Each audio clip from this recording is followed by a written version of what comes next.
Programang ito ay rated SPG, striktong patnubay at gabay ng magulang ang kailangan.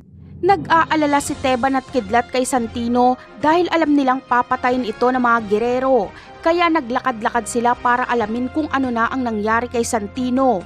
Pero minalas sila dahil nakita sila ni Tanggol. Hindi na sila nakatakas kay Tanggol at para mabuhay ay itinuro nila kung nasaan ang kanilang hideout at kinaroroonan ni Ramon. Kaya naman, dali-daling pupunta si Tanggol sa lugar na itinuro ni Kidlat para iligtas ang kanyang ama. Sa kaparehong oras ay makikipagbakbakan si Ramon kay Sonia at ang mga tauhan nito. Pinipilit niyang makatakas, ngunit darating sila Lucio kaya mahuhuli ulit si Ramon. Dito ay papahirapan si Ramon pero hindi siya papatayin dahil gagamitin siyang pain para mapalabas si Tanggol. Ngunit tinawanan lang ni Ramon sila Lucio. Ayon sa kanya ay hindi kaya ni Lucio sila Tanggol at sila ang iisa-isahin ni Tanggol.